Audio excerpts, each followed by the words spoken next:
Hello, hello. What's going on? Can you guys hear me okay? Microphone check, microphone check. What's going on, everybody? How do I get this off of here? Good morning. Good afternoon.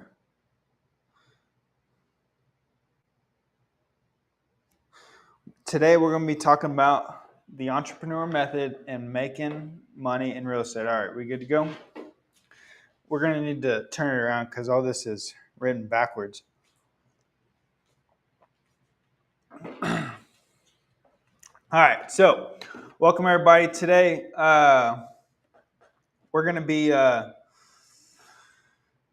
to be discussing the entrepreneur method. As you can see behind me, hello, Instagram, YouTube, Facebook, LinkedIn. Welcome. We may make some calls today, trying to line up a couple, see if we have some opportunities to discuss. But I'm going to be talking about the entrepreneur method. So we're going to get going in just a minute. If you can right now, comment where you're from, Instagram, YouTube, Facebook, LinkedIn. Where are you guys watching from? Y'all from here in Texas? Where are you at? What type of deals are you seeing in the city and market that you're in? Set it up. All right. So, the entrepreneur method. Anybody know what that is?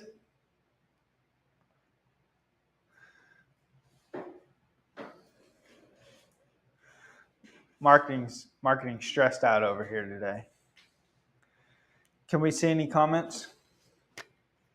All right, so the entrepreneur method. It's really important. I saw a statistic. I kind of want to point this out. Let's read through this. I saw a statistic for Austin Board of Realtors. For those who don't know, Austin Board of Realtors is the primary board for most people here in Austin, Texas, who are licensed real estate agents.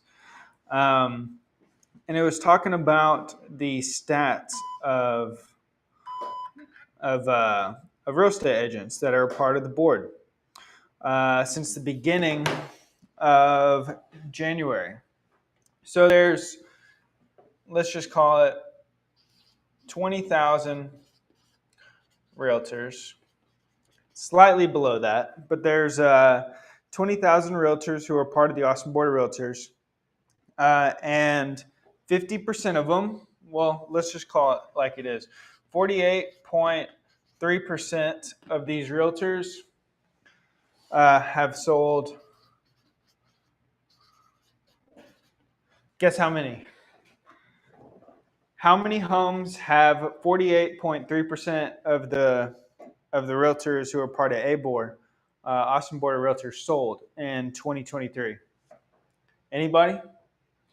Cat, huh? They have sold 0 homes. Goose egg. All right. Then let's see here. 10,000 agents have sold 1 home. So if you break that down, I mean, if you've only sold 1 home here in Austin in the last 9 months, 8 months, let's just say the home was $15,000. I mean, $500,000. So gross commission on that, if it was a 3% commission, would be $15,000. You've got all the fees you paid to ABOR at the beginning of the year.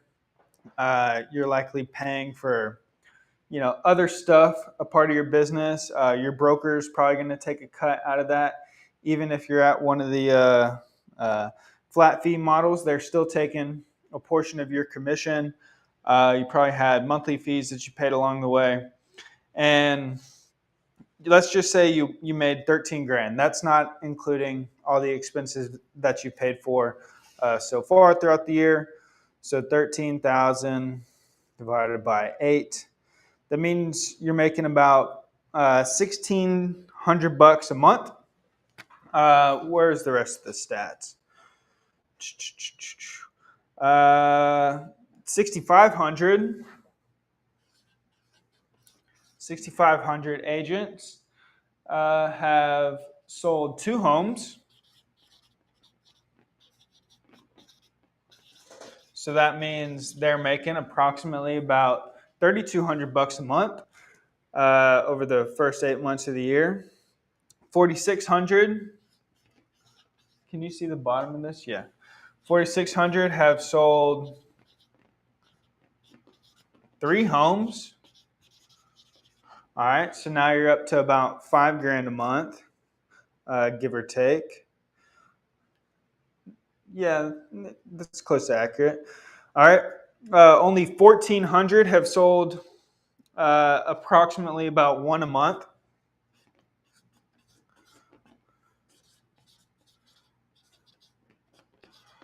Let's just call it 8.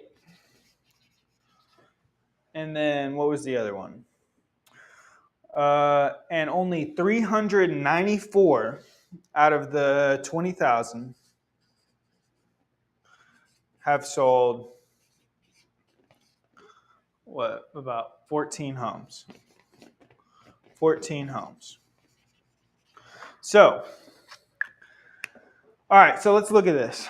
20,000 realtors, a part of the Austin Board of Realtors, and this is not even including people who are not a part of the board, because there's plenty of people who are licensed here in Austin who are not a part of the Austin Board of Realtors.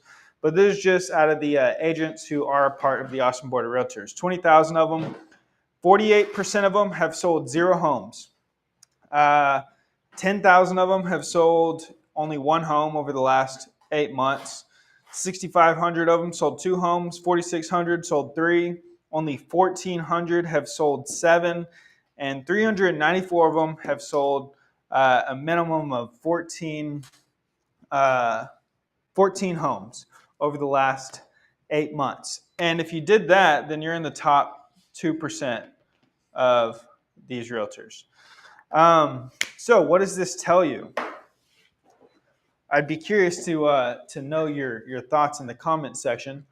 I know what it tells me.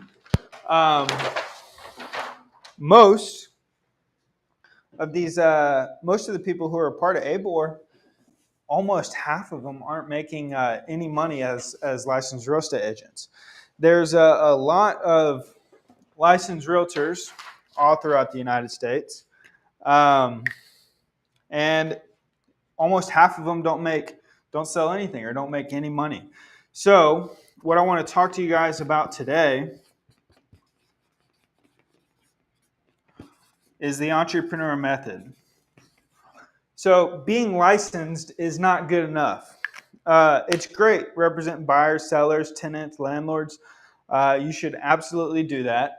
However, if that's going to be your sole source of income, you better have a good business process in place. You better have good systems. You better have good lead flow. You better have a good team. You better have a good business, because simply just being a licensed real estate agent is not enough, in my opinion. And as soon as the market switches, you are prone to lose out on all this income that you could or could not be making. For example, in 2021, it was great to be a listing agent. There was very little inventory. There were a ton of buyers. There's a ton of inflation. And listing agents were selling their houses. They didn't have to do anything to sell these houses. All they had to do is put it on the market, and it would sell. You'd have 50 plus showings. You'd have 50 offers. Your property would sell $100,000 more than the list price. It was super simple and easy to list a property in 2021. in a market like Austin, Texas. And if you were a buyer's agent in that time, it was probably pretty difficult for you, especially if you were working with less qualified clients. Maybe they weren't as strong as some of the other people that they were competing with to buy this house. It was very difficult, and you were writing 20, 30, 40, 50 offers per client to hopefully get them a house. And a lot of the people who were buying back then elected not to, pay so much for the house, and they ended up just saying, "We'll continue to rent and we'll wait."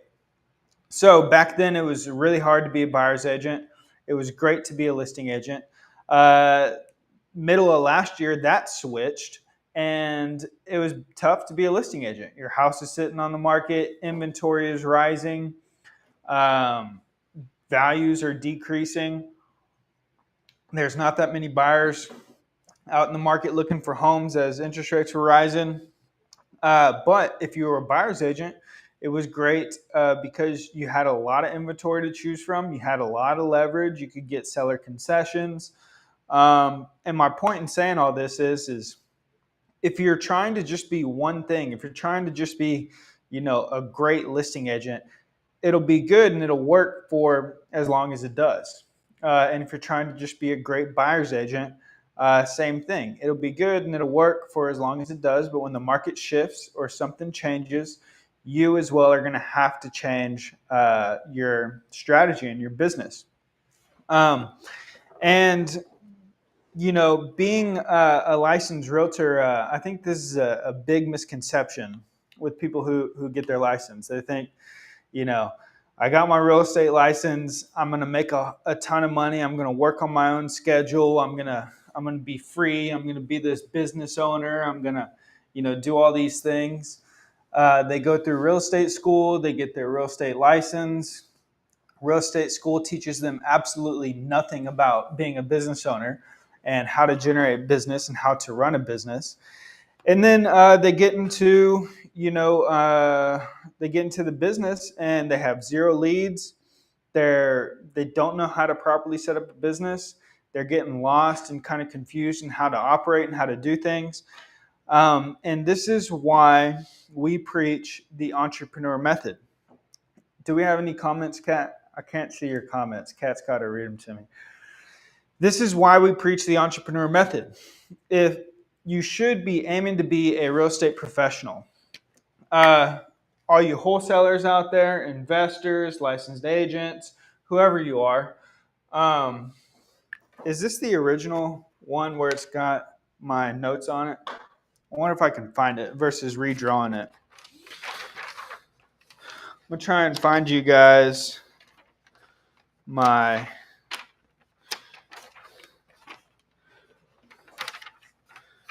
artwork here.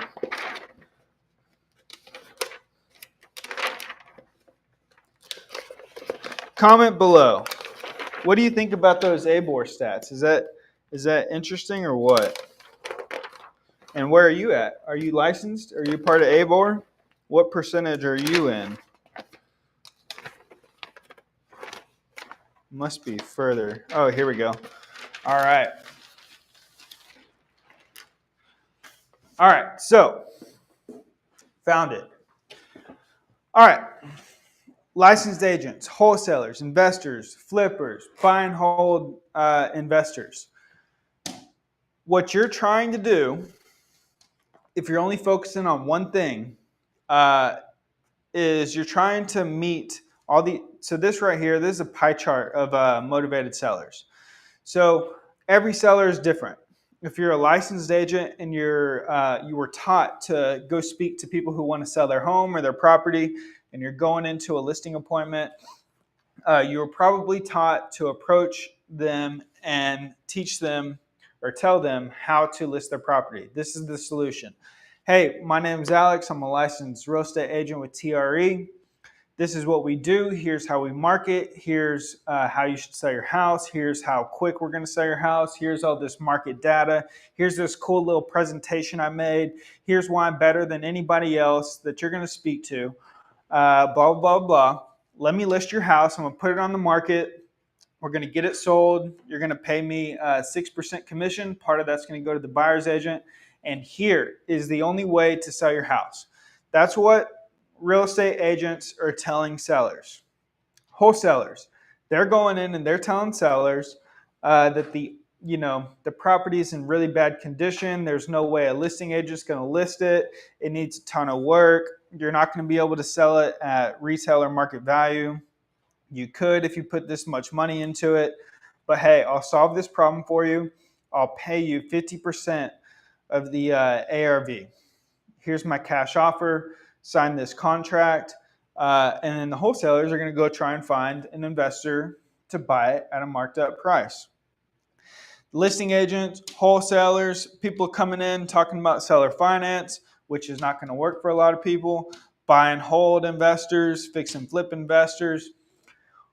They're only focusing on one part of the pie chart.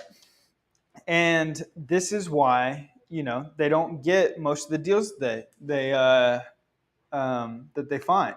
Most of the conversations that they have, most of the meetings that they have, if they're trying to force somebody down one of these paths, it's most likely not going to work out. That's just how the numbers shake out. Listing agents, there's a lot of people who need to sell their house that probably would elect not to list their property for sale if they didn't have if they had other options presented to them, such as a cash offer, such as buying it subject to, such as seller financing, such as working out a deal where we buy a combination of these, such as, hey, let me come in and JV on this deal with you, such as, etc. And all the creative ways that you can get deals done. And this is where real estate agents are missing the mark, is none of them are going in, for the most part, because none of them know much about any of this stuff right here. All they know is this. As soon as they get out of real estate school, they go into a brokerage, and the brokerage is teaching them how to list properties.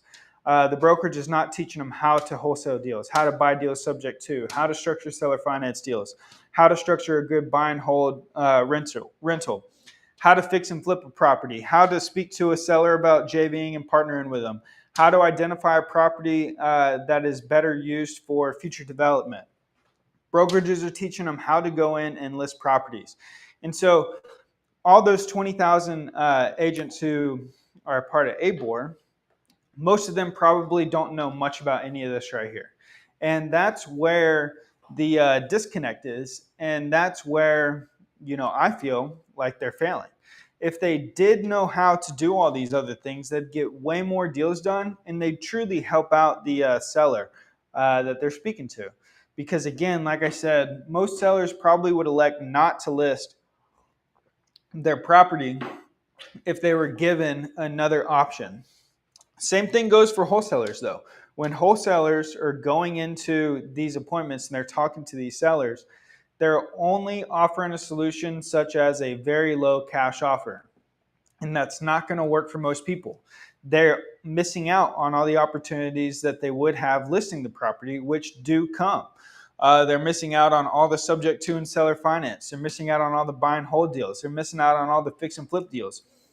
And I think the reason that wholesalers do this is because most of them get into wholesaling because they're interested in this get rich quick, I can make a ton of money without a license, wholesaling deals mindset, right? Most of them are not really in it for the long game. Some of them are, and some of them do hope to make some money wholesaling deals to, end up buying real estate. But a lot of times wholesaling is not going to work out. And so many of them are going into these situations, they're having these conversations, and they are also missing out on all the other opportunities that come from these conversations that they're having. They're trying to force the seller down a route of, accepting a really, really, really low cash offer. And it just doesn't work. Or people who are interested in only buying sub 2 deals. Yeah, that's great when interest rates are 8+%. But when interest rates were at 1%, when interest rates were at 1, 2, 3%, there's no point in buying properties subject to. You can just go get a new loan for that low amount. It was really good back in, you know, 08, 9, 10, 11 as well. Buying and holding properties, fixing, flipping properties isn't the best exit strategy right now. And so my point in saying all this is you need to be versatile. You need to understand that whatever you're focusing on, whether it be listing, wholesaling, whatever it may be working right now, but it's not going to work for forever. And you need to be versatile enough to switch gears and pivot whenever the market and the opportunities call for it. And that's what the entrepreneur method is. That's how you get your marketing, your relationships, wholesalers, agents, brokers to find motivated sellers. The most important part of this is understanding the story and the motivation. If there is no story, if there is no motivation, then you potentially could be wasting your time there in terms of figuring out a way to get a deal done. Present solutions, right? So not just listing, not just a cash offer, seller finance, sub two, partnering and JVing. You're presenting many options. Okay, I understand what you're going through. I understand what your situation is. I understand why you're motivated to sell. Here is the condition of the house. Here are a few options of ways that we can help you and get this done. Then you need to lock up the deal. Then you need to choose your exit. And then last but not least is close the deal and make the money in whatever way that may be. Now, again, like I mentioned earlier, I think this goes both ways for real estate agents and investors, wholesalers, whoever they might be. Most people are not in this game for the long game. Most of them are here because they want to get rich quick. They want to quit their job. They want to do this or that, and they're not approaching being a real estate professional from the right mindset nor with the right strategy, in my opinion. Because when you're approaching it with a long-term mindset and you're playing the long game, you can choose any of these exit strategies, close the deal, make the money, buy the property, and ultimately owning real estate is the thing that's going to pay you the most and pay you for forever. And you get to experience all the benefits of real estate when you own it. You don't get to experience the benefits of real estate when you're wholesaling it, when you're fixing flipping it, when you're representing clients. And all those things, wholesaling, fixing flipping, being a real estate agent, you may not want to admit it because you feel like you're working for yourself, but you have a job. And you may not necessarily be able to, get fired if you're calling yourself the boss and you're the one who's in control. But the moment you stop working on whatever those things are, and you don't have a system and you don't have a business and you don't have processes built out underneath you, the moment you stop working on those things is the moment you stop making money. If you're unable to represent clients, then you stop getting paid. If you're unable to find deals, finance the deals, and flip the deals, you stop getting paid. If you're unable to get deals under contract, find an end buyer for them, and see it all the way through closing, then you stop getting paid. And so those things in themselves, if you're doing them by yourself, then I would consider it a job. Now, I would consider it a business the moment that you start taking a step back and setting up processes and systems and plugging in a team to do these things with you or for you. At that point, you don't have to be involved and you can get paid for forever. But ultimately, buying real estate and holding on to real estate should, if you're a real estate professional, be your end goal and should be what you're working towards, because that will pay you for forever. Do we have any questions, Kat? I'm trying to see if this person wants to analyze a deal. I'm gonna call the GOAT. Do you have something? All right, let's call the GOAT. Can you hear me okay?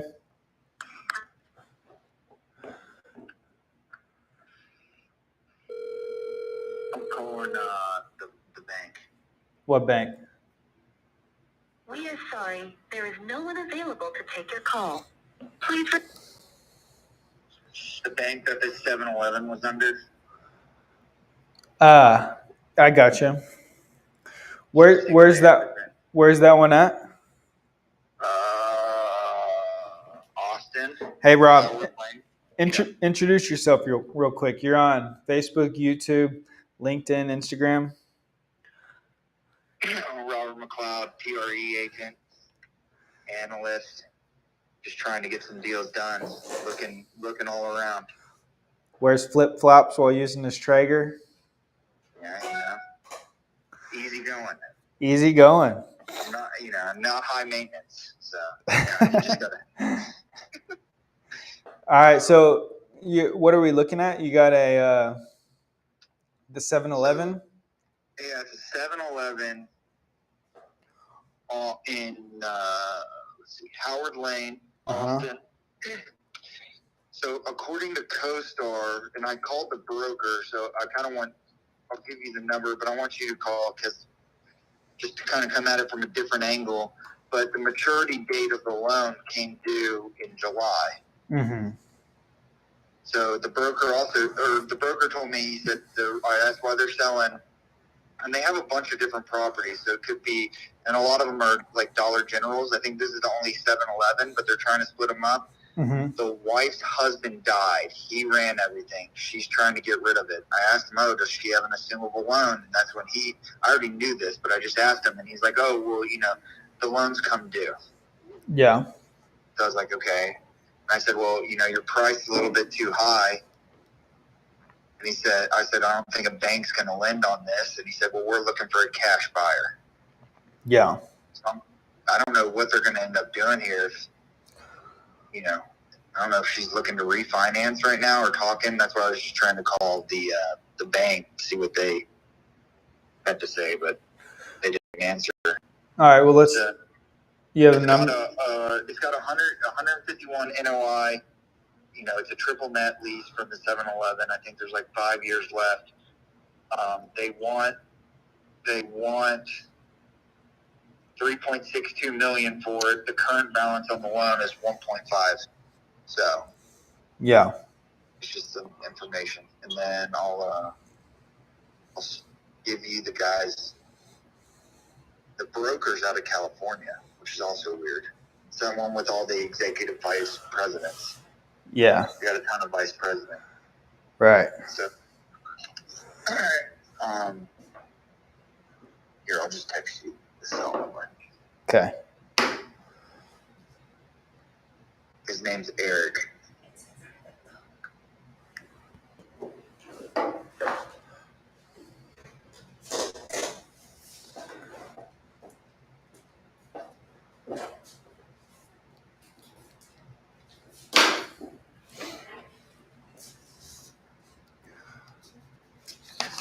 You text to me? Yeah, just sent it. All right. One sec.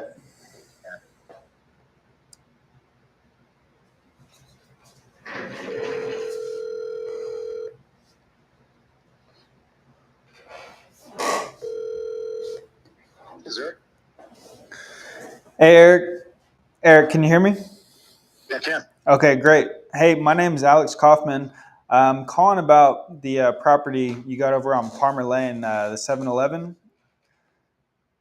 Which one? The 7-Eleven over on Palmer is now a bad time, or near Palmer. It's on Howard, sorry. Oh, yeah, that's right. Yeah. Well, I just wanted to get a little info from you. We have a brokerage here in Central Texas. We're investors as well. We own about 100 doors on the residential side, single family, 2 to 4 units, some small commercial, and a mobile home park. But right now, we're kind of looking at expanding and buying some different asset classes. I'd love to maybe get some retail or get some light industrial. And so I was coming through CoStar and found this one and just kind of wanted to see where you guys are at. We were born and raised here in Round Rock, so we've been here our whole life and know this area very well. Yeah, I mean, we have some room in price. I mean, we're pretty aggressive with price, but they have some room because they're definitely sellers, but realistic sellers, yeah. Okay. How long has this one been listed for? How long you had it? We've had it probably 2-3 months now. Been a while. Okay. Is there a way that you think we'd be able to work a price where we can get a loan on it, or what were y'all thinking there? I don't know if they'll go that far. Yeah. Just because I know cost of debt's really expensive. Right. Do you have someone in-house that may want to lend on it? Let me ask. I haven't touched them in a while. Okay. But I'll ping and see what they say. Okay. And then other than that, though, y'all are expecting to get a cash offer here? As we're hoping, you know. Yeah. Have you had any bites so far or no? We've had some, yeah. Some been able to put it together. Couldn't bridge the gap, you know. Yeah. Where'd they come in at? They were like 5.5 plus 6, 5.5 to 6, I believe. Okay. All right. Yeah, I mean, that's what I was thinking too, right? Like, ideally, we get some debt here. We put about 35% down, but want to figure out a way to get some sort of cash flow. I'll hit up my lender guys, see what they're thinking. Okay. Why are the sellers wanting to sell? Oh, they're just cashing out of it since a widow. Husband passed away, so it's just selling up all the real estate. Got it. What else do they have? They have a Dollar General over in Athens, Texas, and then some Dollar Generals in Florida. Okay. So this is the only one here in Austin? Yes. Okay. All right. Well, what do you want to do? You want to talk to your financing in-house and let me know? I'll call you back on this number. Okay. Let me talk to them. All right. Sounds good. Thank you. Thanks. Bye.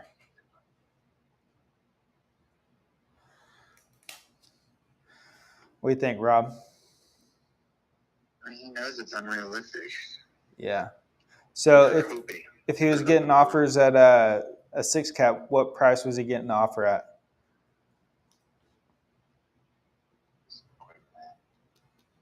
What I say, NOI 151. It's on his flyer. It's 166,375. So 2516 was what they were getting an offer for. 25. Yeah, 2.5 probably. 1.1 million less. 151 NOI. Yeah, NOI. They're saying NOI is 166, but yeah, Where do you see that? on the flyer that they have. Oh. So yeah, they're getting offers at like 2.5, Yeah. which is probably not a bad deal. This is a good little location. Yeah, I mean, what is nice is you have no expenses. Uh-huh. So if you can, right? Correct me if I'm wrong, but for a triple net, You're gonna have some, that's a good- like maybe something happens to the parking lot or the roof, or you may have some expenses, but management, but not a ton. Yeah. It's just, I guess, as long as the 7-Eleven's doing well too, and so they don't, go under, because then you specifically pretty much have to find another gas station to come in. Yeah. So you're kind of putting all your eggs in one basket, but I feel like 7-Elevens typically do well. Yeah. What else you got? Working on, I think Matt and I have a call. How long have you done this for? At, I think, 2, for something in Portland. When Matt sent it to me, I said, "You really want to buy in Portland?" But it's Portland, Texas, They can call me. which I didn't know there was. Just type my number in there, We please. talked to the guys from the Cardone call.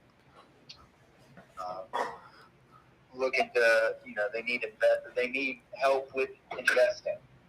So they have the money to do it themselves, and they're not afraid to just do that if they can't get the money. But it was an interesting phone call to hear and talk through. Which ones? The guys who pitched the guys who pitched the $100 million deal? No, Regency. It's 6.4. 6.4 million, I think, and they want to raise 2. Uh-huh. But interesting, they have another one that they want to do too. They're willing to give up equity to help with raising the capital for it. Yeah. They already run a couple of their own, and apparently he's supposed to send some information about him and his partner owns some sort of disaster cleanup / fixer upper.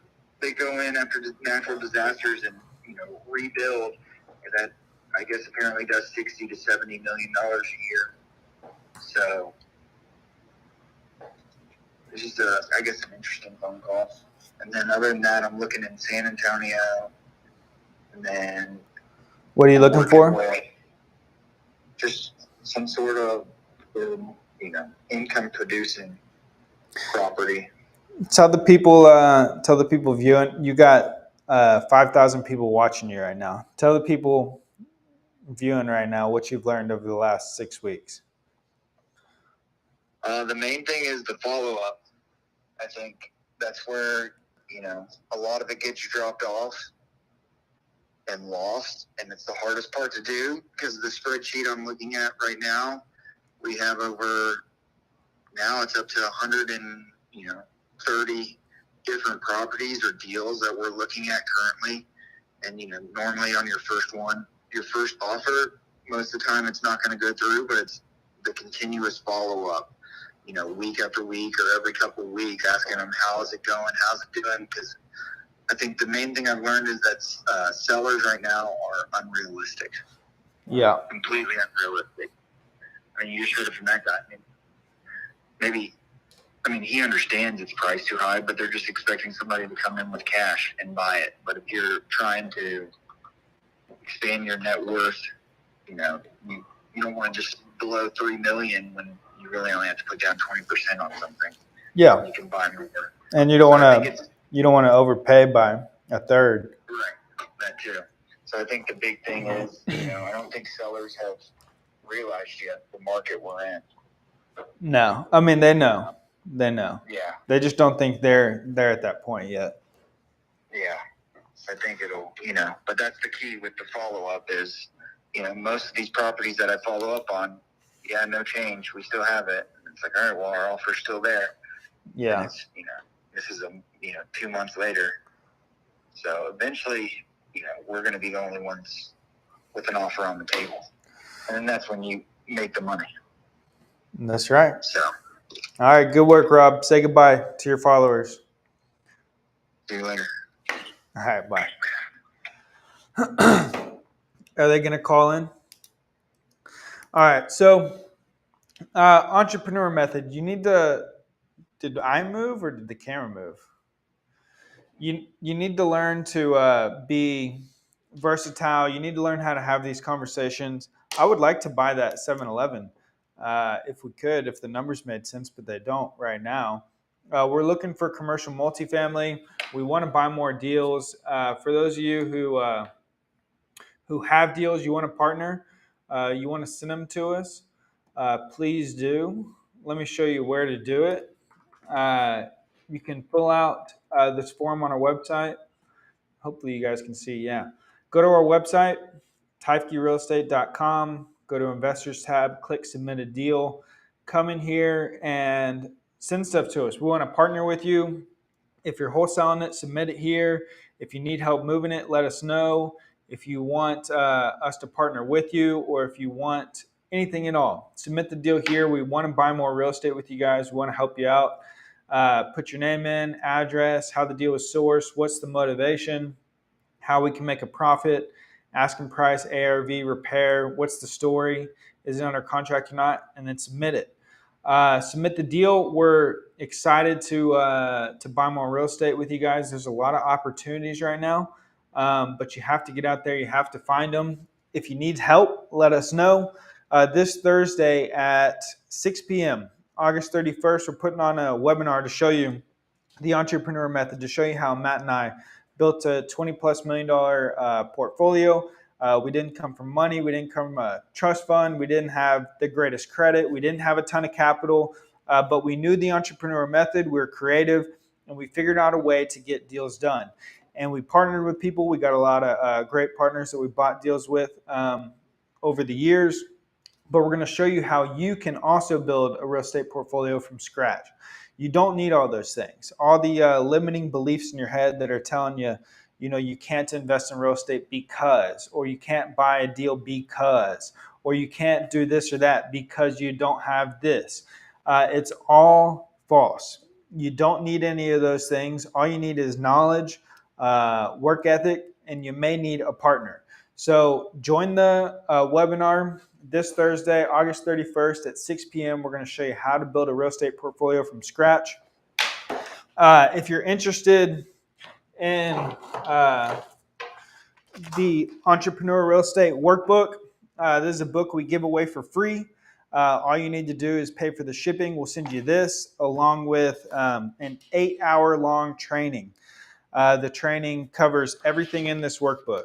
Finding deals, analyzing deals, structuring deals, identifying opportunity and value, the entrepreneur method, how to assess real estate deals, financing, partners, everything. This is a thick book. We give it away for free. The printing of this costs more than the $9.97 you'll pay for shipping. But we give it to you for free because we want you to have this information. That way, hopefully, we can go buy more deals together. You get the workbook along with the 8-hour training going through the workbook, and you get 5 free extra bonuses along with paying for the shipping so that I can send this to you. If you want to learn about the entrepreneur community, this right here behind me, just send us a DM. The links are in our bio. They're in our description. We want to buy more deals with you guys. We want to partner with y'all. So hopefully we'll see you Thursday, 6 p.m. free webinar. You have to register to get the link to join. But other than that, we'll see you next week.